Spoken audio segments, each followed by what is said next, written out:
les chasseurs de bisons. 300 métis français, fiers chasseurs de bisons, à travers la prairie aux vastes horizons, sur qui l'azur rayonne et le silence plane, s'avancent, l'œil au guet, en longue caravane. Ils défilent, montés sur de lourds chariots, que traînent de fougueux Mustangs, dont les sabots ne sentirent jamais le poids du fer sonore. Les métis sont venus du côté de l'aurore, emmenant avec eux leurs femmes, leurs enfants. Ceux-ci poussent parfois de longs cris triomphants, heureux d'accompagner leur père à la chasse, car en eux coule encore le sang de cette race dont rien ne sut fléchir l'audace et la fierté. Éclaireurs du regard sondant l'immensité du sauvage désert où nul vent ne murmure, des cavaliers, couchés presque sur leur monture, voltigent en avant. Depuis 4 longs jours, la caravane marche, et l'horizon toujours recule. Vainement, sous le ciel sans nuages, les chasseurs vont cherchant quelques troupeaux sauvages. À la nuitée, ils font halte, et les chariots en cercle sont rangés au milieu de l'enclos. Dans un empressement qui les rend haletantes, les femmes d'un bras souple et fort dressent les tentes, cuisent pour le souper chevreuil et caribou. Et, comme les métis redoutent les sioux, qui leur regardent hélas des rancœurs éternelles, autour du campement veillent des sentinelles.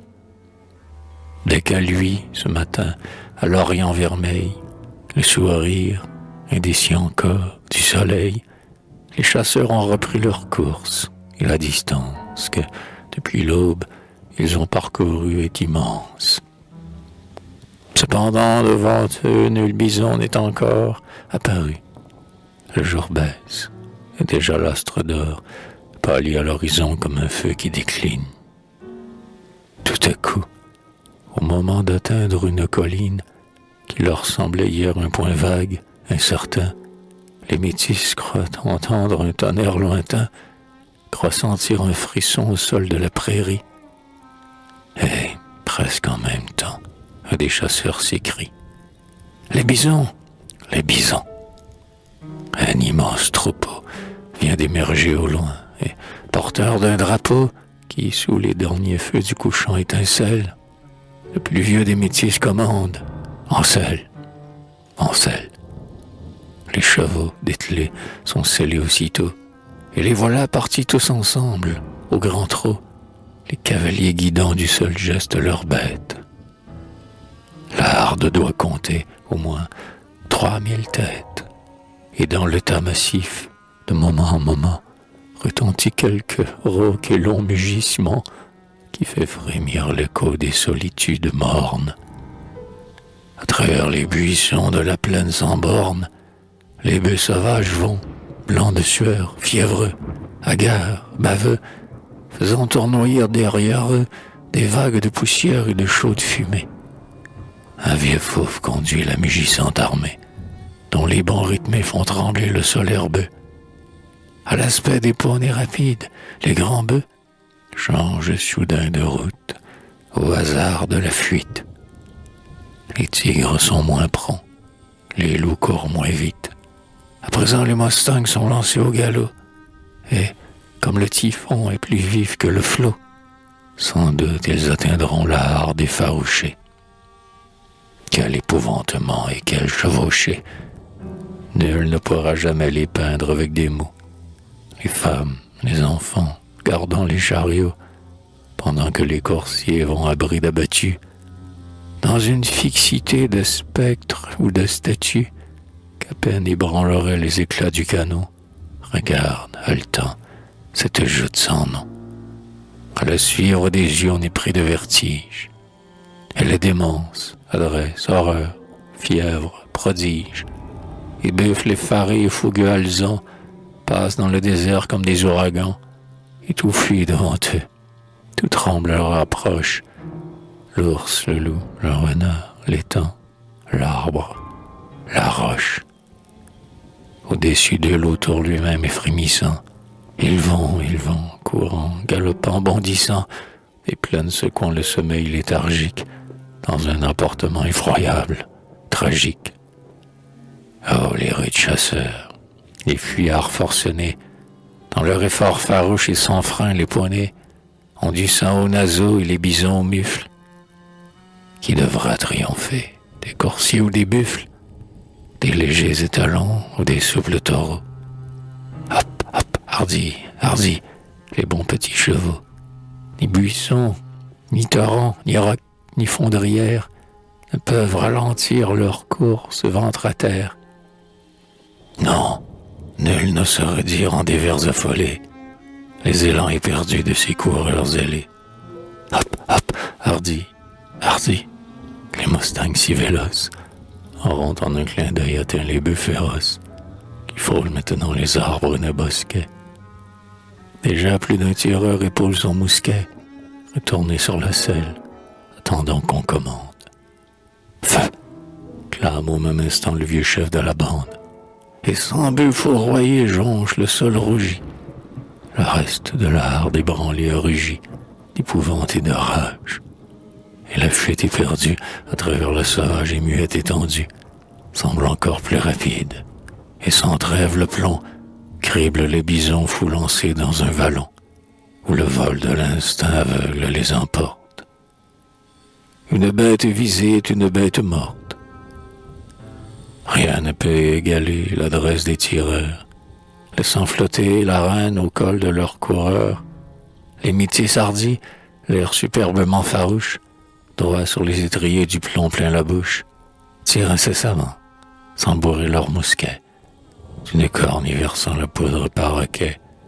D'une lèvre écumante, ils laissent choir 3 balles.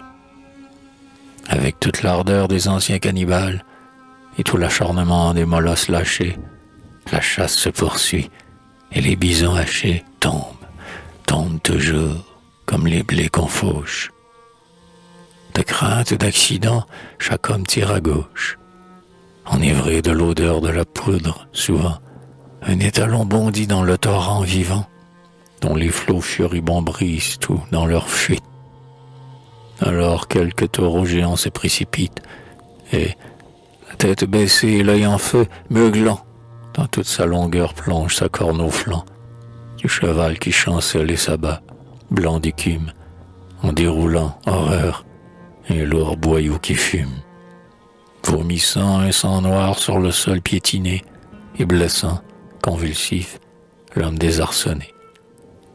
Souvent, serrés de près, des buffles hors d'haleine se retournent soudain contre la meute humaine, et dans l'affreux torrent il se creuse un remous.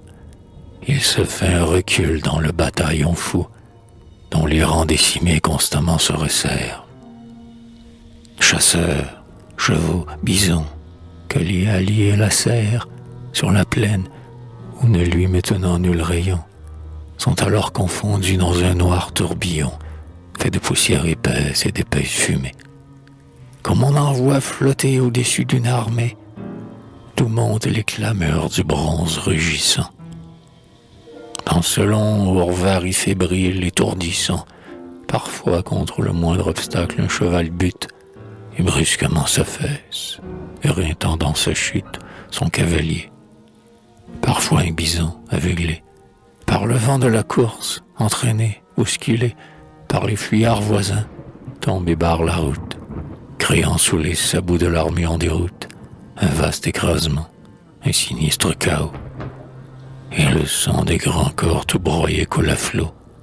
Les cornes au hasard frappent, les balles grêlent, de stridentes clameurs s'élèvent et se mêlent dans ce choc formidable où l'homme et l'animal semblent mettre le plus de leur instinct brutal. Le troupeau fuit toujours et, dans la griserie de la course qui fait tressaillir la prairie et frissonner l'oiseau fendant l'azur des cieux, quelques-uns des chasseurs, les plus audacieux, les plus violemment tenaces et cupides, se laissent emporter par leurs chevaux rapides, et, cessant de tirer sur le troupeau sanglant, pour laisser refroidir leurs fusils tout brûlants, frappent aveuglément les bœufs à coups de crosse. Auprès de cette lutte épouvantable, atroce, Les combats de taureaux espagnols sont des jeux. Elle vous fait frémir des talons aux cheveux. Mais, malgré ces horreurs, le ciel bénit la chasse des ordis descendants des hommes pleins d'audace qui bravaient l'Iroquois barbare de jadis. Ouais, le ciel la bénit, car elle est des métis le pain quotidien. Cependant la nuit tombe, et devant la sanglante et farouche hécatombe, devant les corps fumants de chevaux éventrés, devant des cavaliers gisants tout lacérés, laissant voir à leur front quelque terrible entaille, on se croirait le soir sur un champ de bataille, où les obus auraient broyé des escadrons, et les buffles, jonchant, couverts de moucherons, le sol ensanglanté de la plaine insondable, dans un entassement lugubre, formidable, transformant en charnier plus d'un val ténébreux, nous font songer au temps biblique où les Hébreux, auprès de Gabaon, faisant des sacrifices, par centaines immolaient boucs, taureaux et génisses à la divinité. Les ombres maintenant voilent tout leur désert, encore frissonnant des clameurs de la lutte, impossible à décrire entre les cavaliers et la harde en délire, qui court toujours, qui court sans halte, éperdument. La poudre ne fait plus frémir que par moments le sauvage et lointain écho des forêts vierges. À l'autel de l'azur déjà brillent les cierges, que de son feu Vespère allume au firmament. La fusillade enfin meurt insensiblement. Plus de mugissements, plus d'horribles vacarmes. Le dernier tireur vient de décharger son arme, et la poursuite cesse, et plus d'un fin coursier s'affaisse, pantelant, sur ses jarres d'acier. Autour des fiers chasseurs tout retombe au silence, et l'on entend au sein de cette arène immense que le bruit décroissant du grand troupeau qui fuit dans le farouche et noir mystère de la nuit.